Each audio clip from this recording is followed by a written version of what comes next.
우리 주님이 부활하신 이 기쁜 부활주일에 너무 사랑하는 베다니 교회 또 우리 늘찬양 교회가 함께 예배드릴 수 있어서 너무 기쁘고 감사합니다. 오늘 함께 예배드리는 우리 모든 성도님들을 예수님의 이름으로 다시 한번 축복드리면서 우리 이 시간에는 기억이 주는 자격이라는 제목으로 함께 오늘 하나님 말씀 듣도록 하겠습니다. 한 아이가 학교에서 돌아와 가지고요, 어머니에게 이제 말을 겁니다. 엄마, 선생님이 이거 엄마에게 갖다 드리래요 하면서 이렇게 학교에서 돌아왔습니다. 그러고 나서 이 종이 하나를 건네줍니다. 이 편지라기보다는 이 쪽지에 가까운 그런 종이였는데, 이제 엄마가 그 종이를 펼쳐가지고 내용을 쫙 읽어요. 엄마가 종이를 이렇게 읽는 동안 이 아이가 호기심이 엄청 많은 아이라 막 계속 옆에서 물어봅니다. 엄마, 뭐예요? 이거 왜 준 거예요, 선생님이? 뭐라고 적혔어요? 계속 이제 그렇게 보채는데, 궁금해하는 아이에게 어머니가 그 쪽지를 읽어줍니다. 얘야, 여기 이렇게 적혀 있다. 당신의 아들은 천재입니다. 당신의 아들은 너무 똑똑한데 우리 학교는 너무 작아서 당신 아들을 가르칠 수가 없습니다. 좋은 교사도 우리 학교에는 없으니까 당신이 아이를 직접 가르치십시오. 학교에 안 와도 됩니다. 이런 식으로 얘기를 했습니다. 이 아이의 이름이 뭐였냐면요, 아실지 모르겠습니다. 토마스 에디슨이었어요. 유명한 발명가라 이 떡잎부터 참 다르구나, 이걸 생각할 수도 있는데 계속 이야기가 이어집니다. 시간이 많이 지나가지고요, 이제 에디슨의 어머니가 돌아가셨습니다. 어머니의 이제 오래된 물건을 에디슨이 이렇게 정리를 하다가 어머니가 읽어줬던 그 옛날의 쪽지 하나를 발견한 거예요. 에디슨은 자기가 힘들 때마다 그 내용을 많이 생각했거든요. 나는 너무 천재래. 그래서 학교에 다른 애들과 똑같이 못 다니는 거야. 대신 그래서 엄마한테 더 힘들게 천재니까 나는 배우는 거야. 이렇게 생각을 했었는데 그 쪽지고 나면서 이제 찾아 읽었습니다. 그런데 이럴 수가. 그 편지에 쪽지에 뭐라고 적혀 있는지 아세요? 당신 아들은 지적 장애입니다. 다른 아이들과 같이 배울 수가 없으니 학교에 오지 마세요. 그제서야 이제 에디슨은 어머니가 자기를 위해서 내용을 정반대로 읽어줬구나, 그 사실을 알았습니다. 그렇게 그 자리에서 펑펑 몇 시간 동안 울다가 어머니를 이제 추억하면서 기억하면서 자기 일기장에 이렇게 썼어요. 토마스 에디슨은 지적 장애인 아이였지만 어머니가 그 아이를 천재로 길렀다. 이렇게 멋지게 글을 남겼습니다. 어릴 때는 내가 너무 천재라서 학교에 안 다닌다, 이제 그 말을 기억했다면 이제 이날 이후로는 이제 에디슨이 다른 것을 기억하겠죠. 내가 천재다, 이게 아니고 어머니가 나를 그렇게 사랑해 줬었다. 어머니가 나를 천재로 길러줬었다. 그 어머니를 기억하면서 이제 죽기까지 이제 많은 발명을 또 이렇게 남기게 됩니다. 어렸을 때는 어머니가 읽어줬던 그 쪽지 내용을 이제 기억하면서 이제 버텼다면은 이후에는 어머니의 사랑을 기억하면서 힘을 이제 냈겠죠. 학교 다닐 자격도 없던 이 아이가 세기의 위대한 그 발명가로 길러졌습니다. 그 어머니의 사랑이 참 감동적인데요. 그러면서도 에디슨 스스로 이제 그 기록이 남아있지 않습니까? 일기에 나는 무언가를 맡길 때마다 늘 우리 어머니를 기억했다, 우리 어머니 생각했다, 이제 그 말을 적어놨는데 그 기억이 주는 힘도 참 대단하다고 느꼈습니다. 오늘 저희는요, 이 예수님이 부활하신 부활주일을 맞아가지고 이제 누가복음 말씀을 읽었습니다. 예수님이 부활하신 것과 기억이랑 무슨 상관이 있길래 이 에디슨 이야기까지 나왔는가 싶으실 텐데, 오늘 말씀에서도 이 기억이 정말 중요한 역할을 하거든요. 무슨 역할일지 함께 오늘 계속 말씀을 들으며 살펴보겠습니다. 먼저 이제 말씀을 잘 이해하려면요, 누가 언제 어디서 이거를 잘 살펴야 되는데요. 1절부터 이제 그 내용이 나와 있습니다. 먼저 이 말씀에 등장하는 사람, 누가 나옵니까? 여자들이 이렇게 나오죠. 여기서 여자들은 예수님이 돌아가시는 걸, 십자가에 달려서 돌아가고 무덤에 장사되는 것을 본 여인들이었습니다. 그 여인들이 예수님의 어디 무덤에 지금 온 것이죠. 그때가 안식 후 첫날 새벽이었습니다. 안식 후 첫날 새벽 하면은 이게 언젠지 정확히 딱 감이 안 오실 것 같은데요. 우리가 하루를 세는 것과 이 유대인들이 하루를 세는 게 좀 차이가 있습니다. 이 차이가 아시면은 저희가 말씀을 더 잘 이해할 수 있는데요. 우리는 이제 24시 땡 하면은 빵시 빵분부터 새로운 하루가 시작됩니다. 그 다음 날로 이제 넘어가죠. 핸드폰에도 이제 그 다음 날로 이렇게 딱 뭐 수요일, 목요일 아니면 뭐 주일에서 월요일 이런 식으로 넘어가는데 유대인들은 달랐습니다. 유대인들은 하나님이 어두운 세상에서 빛으로 세상을 만드신 거기 때문에 이제 해가 진 게 먼저 있다. 그래서 해가 진 저녁부터 하루가 이제 시작이 된다고 생각을 했어요. 그래서 우리는 11시 되면, 밤 11시 되면 이제 하루가 끝나가는구나 이렇게 생각을 하지만 유대인들은 해가 지는 게 기준입니다. 해가 지면 이제 새로운 하루가 이제 시작이 되는구나. 해가 지고 새로운 하루를 시작하는 것이 유대인이기 때문에 그랬습니다. 그렇다 보니까 이제 정확히 우리 식대로 빵시 빵분 이렇게 나눌 수가 없죠. 해가 지는 것에 따라서 뭐 좀 빨리 하루가 오기도 하고 늦게 오기도 하고 그랬습니다. 또 그러면서 우리가 24시 땡 하면은 하루가 바뀌는 이 로마식 방법과 서양식 로마식 방법과 유대식 방법의 차이가 있어서 이 날짜를 세는 것에서도 약간 조금씩 차이가 생깁니다. 유대인들의 유월절은요, 이게 저녁부터 저녁까지가 하루라 그랬는데 금요일 저녁부터 토요일 저녁까지가 유월절이었습니다. 예수님이 돌아가신 게 오후 3시거든요. 금요일 날 오후 3시.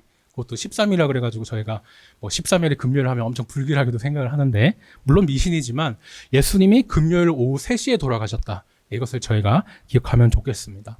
이제 곧 해가 지면은 그때부터 이제 6월절이 시작될 거니까 우리식으로 치자면은 이제 똑같은 금요일이라도 유대인들이 보기에는 6월절 전날인 거죠, 오전은. 그리고 6월절 전날은 우리나라 추석 날 전처럼 정말 바쁜 날입니다.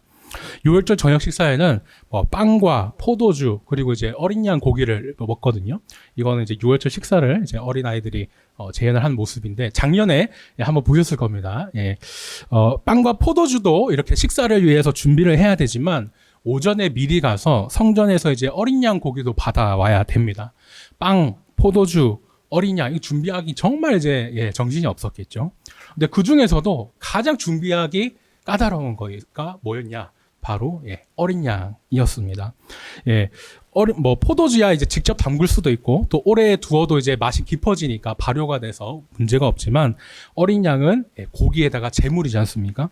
레위기 그 제사 절차를 다 지켜서 어린 양을 받아와야 하고 또 고기라 상하기도 쉽기 때문에 이 어린 양만 잘 준비하면 사실상 6월절 준비는 다 끝났다. 이렇게 생각해도 다름이 없습니다. 그래서 6월절 전날이죠. 이 금요일 낮에 가장 중요한 일은 어린 양을 이제 준비하는 것입니다. 그래서 이 어린 양이 준비됐다. 그러면은 이제 저녁 와도 끄떡없다. 이제 6월절 시작해도 아무 걱정 없다. 이렇게 6월절을 이제 맞는 것이죠. 성경에서는 이제 예수님을 6월절의 어린 양 이렇게 얘기를 합니다. 많이 들어보셨죠? 요한계시록에서도 어린 양, 이런 양, 어린 양 이렇게 계속 나올 정도로 중요한 사실인데요. 6월절 전날에 예수님이 십자가에 돌아가시고 돌아가시자마자 하늘이 어두워집니다. 이게 무슨 말입니까? 예수님이 돌아가시자마자 6월절 전날이었는데 6월절이 깜깜해지면서 저녁이 돼서 시작이 되어 버린 겁니다. 원래는 해가 지고 이제 6월절 시작할 시간이 아닌데 예수님이 돌아가시자마자 어린 양 준비가 되자마자 6월절이 캄캄해지면서 이제 시작이 된 것이죠. 옛날 애굽에서 나올 때는 이제 이스라엘 백성들이 6월절 어린 양의 피를 이제 문 위에, 문설주 위에 이렇게 발랐습니다. 그래서 이제 모든 척제가 죽지 않고 이스라엘 백성들은 살 수 있었죠. 그때 피를 준 6월절 어린 양이 이제 우리는 이제 예수님입니다. 우리를 위해 십자가에서 피 흘리시고 나의 죄를 대신하셔서 돌아가 주셨기 때문에 우리의 죄 때문에 원래는 우리가 죽어야 하는데 용서받고 영원히 살게 됐지요. 이제 어린 양을 준비해야 하는 이 금요일 낮에 어린 양으로 예수님이 돌아가시니 6월절 모든 준비가 끝났다 하면서 이제 하늘이 컴컴해지고 생각지도 못하게 갑자기 6월절이 탕하고 시작이 된 것입니다. 예수님이 이제 돌아가시면서 갑자기 이제 6월절이 빨리 시작을 해버렸습니다. 그러니까 어떻게 됩니까? 원래는 십자가에 돌리신 예수님을 이제 장례를 잘 치러줘야 했습니다. 그 원래 시작되는 그 저녁에 시작해도 예수님 장례할 시간이 참 촉박을 했는데 갑자기 6월절이 시작되고 해가 지면서 더 시간이 없어요. 그러니까 장례를 치를 때 제대로 예를 다 갖추지 못하고 조금 졸속으로 급하게 그렇게 무덤에 묻게 됩니다. 한편 이렇게 장례가 막 엄청 예를 다 못 갖추고 졸속으로 치러지는 거를 보고 있었던 사람들이 있었죠. 그 사람이 오늘 저희가 말씀해 본 1절에 나온 여인들, 이 여자들이었습니다. 이렇게 제대로 예를 다 갖추지 못하면서 엄청 시간에 쫓겨서 막 하는 그걸 보니까 어떻습니까? 마음이 너무 아프거든요. 어떡합니까? 그래도 해가 지면 일단 6월절은 이제 시작이 되니 6월절을 안식일로 지켜야 되기 때문에 안식일이라도 이렇게 성경에 이제 되어 있습니다. 다들 이제 집으로 돌아가서 일단 말씀에 따라 6월절을 안식일로 지켰죠. 여인들은 이제 안식일이라 집에 가서 이제 6월절을 보내고 쉬고 있는데 계속 예수님의 모습이 생각이 나는 거예요. 제대로 못한 그 장례. 그걸 잘 다시 치러줘야 되는데 어떻게 해야 되는가. 시신에 향유도 발라드려야 되고 참 할 게 많은데 어떡하지 막 생각을 합니다. 그렇게 이제 계속 떠올리다가 드디어 이제 안식일이 끝나요. 금요일 날 저녁에 시작해서 토요일 저녁에 딱 이렇게 안식일이 끝난 겁니다. 토요일에 안식일이 끝났는데 이제 토요일 날 끝났으니까 이미 저녁이잖아요. 뭐 밤에 그때 당시에 뭐 라이트가 있는 것도 아니고 움직일 수가 없기 때문에 어쩔 수 없이 또 그 다음 날 새벽까지 해가 뜰 때까지 기다립니다. 그렇게 그 다음 날 새벽에 해가 뜨자마자 무덤으로 이제 이 여인들이 간 거죠. 토요일 저녁에 안식일이 끝났는데 그 끝난 다음 날이니까 무슨 요일입니까? 일요일, 주일입니다. 그래서 이 주일 새벽에 예수님이 부활하신 거예요. 우리가 평소 쓰는 이 로마식으로 이제 날짜를 세면요. 금요일 오후에 돌아가셔서 토요일 날 거치고 주일 새벽에 부활하신 겁니다. 그러니까 금, 토, 일, 정말 3일 만에 부활하신 거죠. 저희는 3일 만에 부활하셨다 이러면은 대부분 24시 곱하기 3 해가지고 72시간, 72시간 계시다가 부활하셨구나 이렇게 생각을 하는 분도 있습니다. 하지만 단순히 시간만 계산을 해봐도요. 예수님이 금요일 저녁에 돌아가시고 또 주일 새벽에 부활하셨기 때문에 생각해보면 39시간, 39시 만에 부활하셨습니다. 그러니까 만 이틀, 48시간이 채 안 되는 39시간 만에 예수님이 부활하신 거죠. 카운트 날짜를 세는 거는 3일이지만 실제로는 3일이라고 하지만 3일이 되지 않는 이 그 만 이틀이 꽉 차지 않는 그 시간에 부활을 하신 겁니다. 왜 굳이 그러면 그 3일째라고 3일이라고 하셨을까? 성경에는요, 이 3일이 구원에 관련해서 많이 쓰입니다. 이 아브라함 때도 나왔는데, 요셉이 이제 자기 형제들을 가뒀다가 이제 말할 때도 이제 사흘 만에, 3일 만에 그랬고요. 또 호세아에서는, 셋째 날에 우리를 일으킬 것이다. 말씀을 했고, 요나도, 주일 학교 많이 기억하시겠지만은, 물고기 뱃속에 갇혔던 것도 3일이었죠. 이렇게 이 3일이라는 숫자가 구원에 대해서 엄청 뜻을 담고 있기 때문에 이렇게 3일째라고 이렇게 정말 구원을 이루셨다라는 의미로 이렇게 부활하신 겁니다. 옛날 찬송가들을 보면요. 4분의 3박자 곡들이 엄청 많거든요. 뭐 3일째 하나님, 또 구원을 상징하는 3, 이 숫자가 3이다 보니까 옛날에 4분의 3박자로 성경 작곡을 많이 했다. 이런 연구도 있습니다. 예수님의 이름부터 구원이시거든요. 히브리식으로 예슈아 이렇게 읽는데 호세아, 여호수아 발음이 비슷한데 다 하나님은 구원이시다 그 뜻입니다. 예수님이 그 이름 그대로 십자가에 돌아가셨지만 정말 3일 만에 부활하시면서 성경에 약속한 대로 또 그 이름대로 우리를 구원해 주셨습니다. 그런데 아직 여인들은 예수님이 부활한 거를 모르죠. 이 유대 장례 절차에 맞춰가지고 시신에 향품을 발라드리기 위해서 예수님이 돌아가신 지 이제 3일째 되는 날, 최대한 빨리, 안식일, 금요일, 토요일, 지나서, 날이 밝자마자 주일 새벽에 무덤으로 간 겁니다. 유대인 장례 절차에는요, 화장이 없습니다. 우리처럼 화장이 없고, 매장만 있는데요. 이것도 우리 한국의 방법과는 좀 다릅니다. 시신을 바로 이렇게 땅에 묻는다기보다는, 지금 예수님이 묻힌 이런 돌무덤 같은 곳에 1년 동안 보관이라고 하긴 그렇지만은 살을 썩힙니다. 그렇게 살을 썩혀서 살이 없어지면 뼈만 남잖아요. 그 뼈를 이제 땅에 묻는 그 문화가 유대인들의 장례 문화였습니다. 그러니까 이때 살을 썩힐 때 좀 썩는 냄새를 없애기 위해서 또 좋은 모양으로 예쁘게 이렇게 좀 썩을 수 있도록 장례용 기름을 바르거든요. 예, 그게 이제 향이 나는 기름이라서 향유, 향품 이렇게 부릅니다. 그러면서 그 향료의 향이 날아가면 안 되잖아요. 비싼 거기도 하고 고급품이기도 하고 변질이 되면 안 되기 때문에 잘 밀봉하는 통, 그게 또 옥합입니다. 예, 그래서 옥합 안에 그 향료를 잘 다 보관해가지고 나온 여인들 얘기도 많이 나오죠. 이 향료를 들고 여자들이 이제 무덤에 갔다. 이것은요, 정말 예수님이 죽었다고 생각했기 때문에 이렇게 들고 간 거 아니겠습니까?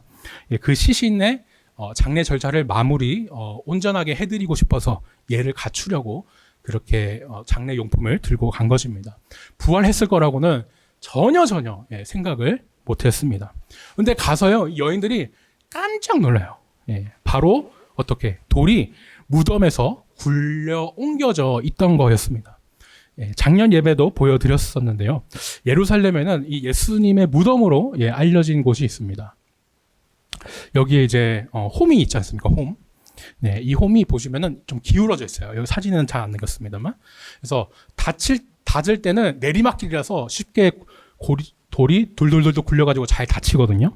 예, 그런데 반대로 열 때는 오르막이기 때문에 엄청 막 힘센 장사 여러 명이 붙어야 겨우 이렇게 돌을 올릴까 말까 했습니다.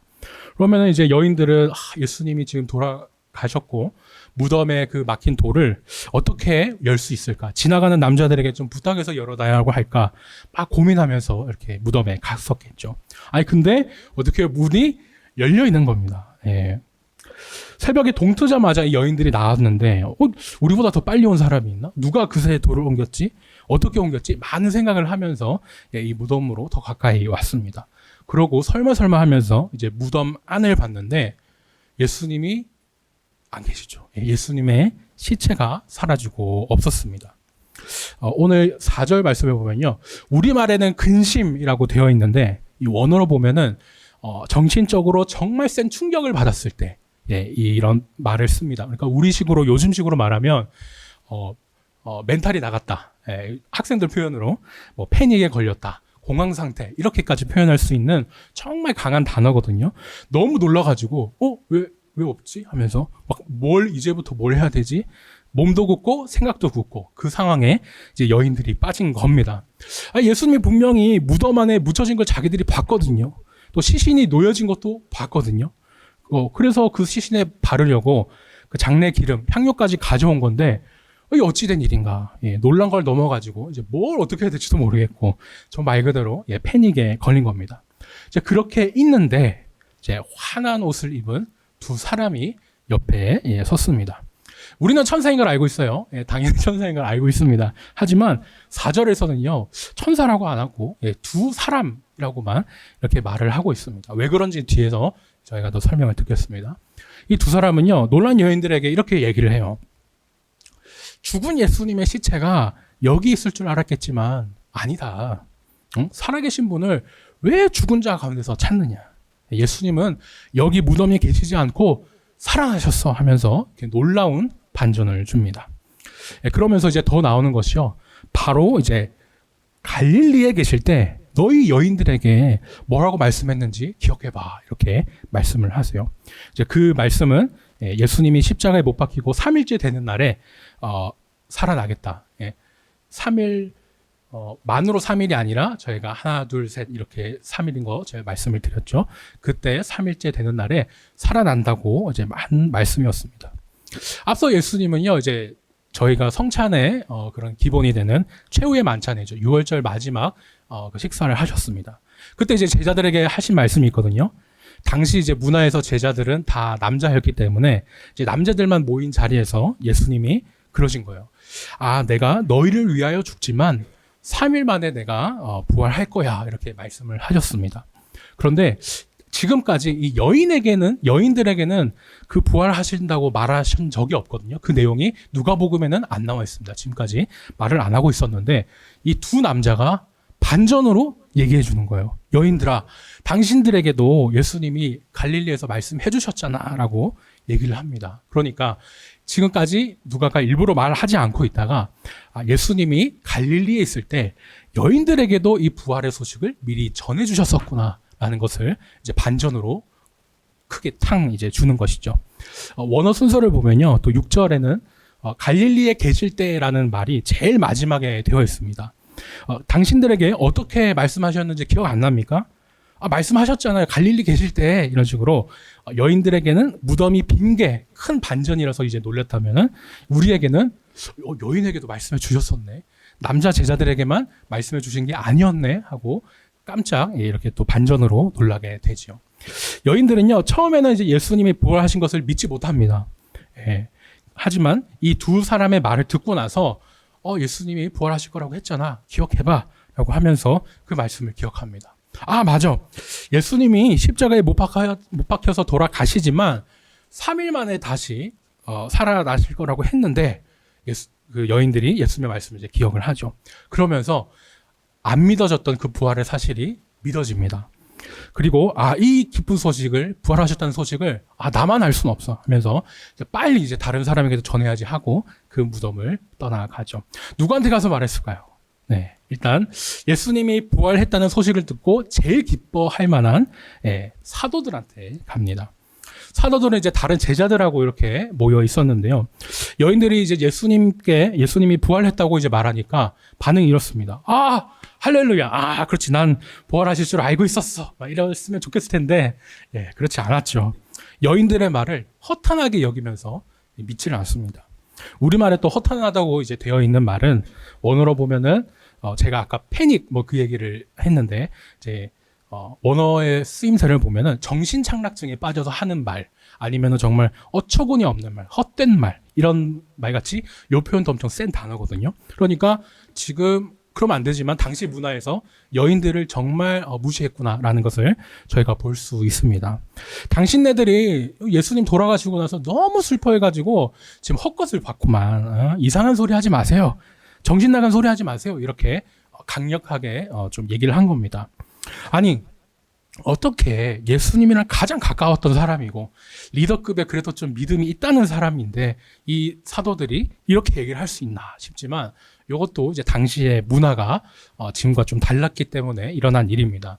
요즘에는 이제 남녀 할 것 없이 그저 이성적이다 감성적이다 이런 게 아니라 개인의 성격 차이라는 것을 저희가 잘 알고 있습니다. 근데 당시에는 이제 2000년 전에 너무나 좀 수준이 떨어지는 고대였다 보니까 이제 이렇게 생각했어요. 여인들은 너무 감성적이야. 그래서 그 말에 신빙성이 없어. 왔다 갔다 해. 말을 바꿔. 그렇게 생각했습니다.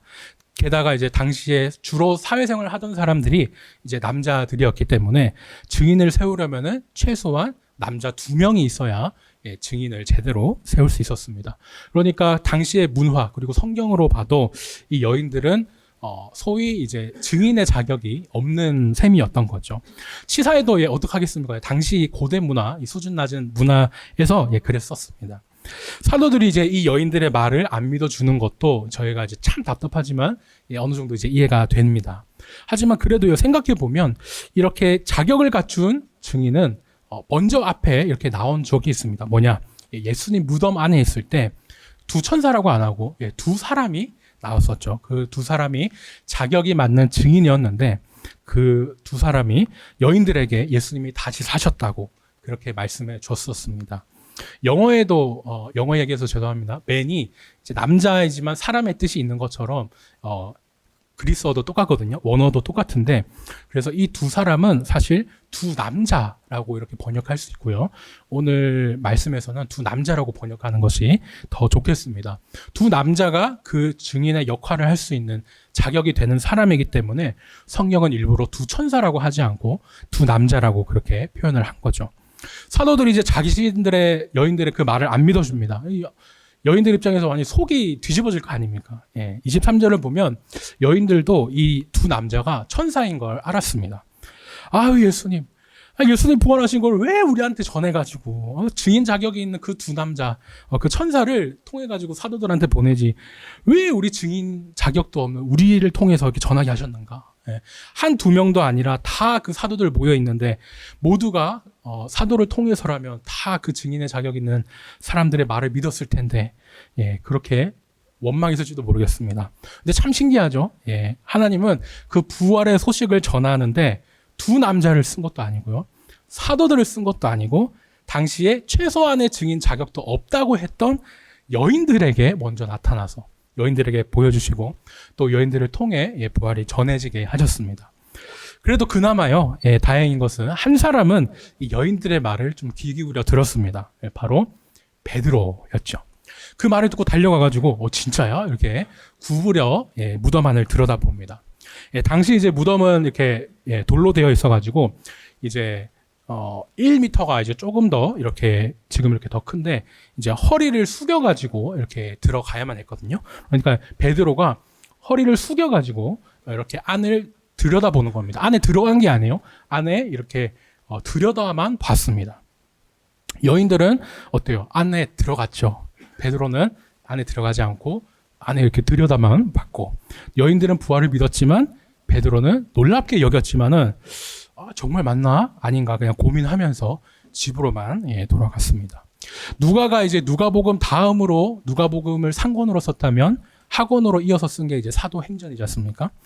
계속 지금 그래서 제자들도 사도라고 이렇게 부르고 있는데 사도행전을 썼으면서 이 사도들의 믿음이 당연히 더 좋게 이렇게 좀 써야 될 텐데 성경은 사실이기 때문에 있는 그대로 여인들보다 더 못한 부분도 어떻게 보면 여인들의 믿음이 사도보다 더 대단한 것처럼 이렇게 기록을 있는 그대로 하고 있습니다. 그런데 이 누가가 기록한 의도가 성령님대로 쓰셨지만 성령님이 쓰신 대로 쓰셨지만은 이게 당연히 뭐 비교하려는 건 아니겠죠. 여자 남자 중에 뭐 누가 대단하고 뭐 누가 더 믿음이 좋고 예, 이런 이야기를 하려는 건 당연히 아닙니다. 예, 오늘 본문에서 성령님은요 사도들도 부활을 믿기 힘들어하는데 어떻게 이 증인의 자격이 없다는 여인들이 부활을 믿었는가? 또 증인의 자격이 없는데도 어떻게 부활을 전했는가? 예, 그 말을 그것에 집중해서 더 말하고 싶어 하십니다. 도대체 무슨 차이가 있었을까? 예, 사도들과 여인들 간의 그 차이. 누구는 부활을 믿고 누구는 부활을 믿지 않았는데 그 차이는 무엇인가? 예, 그것이 오늘 6, 7, 8절에 나오죠. 예, 바로 기억이었습니다. 기억이라는 말이 여기서 두 번 이렇게 나오는데요. 그 중간에는 또 기억한 내용이 이렇게 나오면서 여인들이 예수님의 말씀을 기억하지 못했다면 부활은 절대 믿기 힘든 그런 기적이었을 겁니다. 증인의 자격을 갖춘 두 남자가 부활했다고 말해도 자신들이 기억해내지 못했다면은 예수님이 하신 말씀을 기억하지 못했다면 믿지 못했겠죠. 하지만 그 말씀을 기억하면서 믿음이 탁 생겨난 거예요. 맞아. 예수님이 그때 그렇게 말씀하셨지. 그 말씀하신 내용도 기억합니다. 증인의 자격이 없기 때문에요. 만약에 이게 여인들이 그 얘기를 듣고 정말 예수님 부활하셨다니까요. 얘기를 한다. 그때 어떤 사람은 사도들이 했던 것처럼 헛소리 하지 마. 그럴 수도 있고요. 말해도 믿지 않을 수도 있습니다.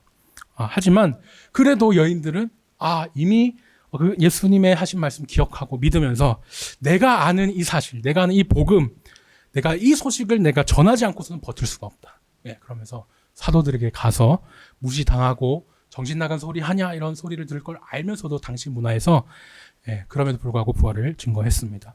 예수님의 말씀을 기억하기 때문에 믿을 수 있었고 또 전할 수 있었던 것이죠.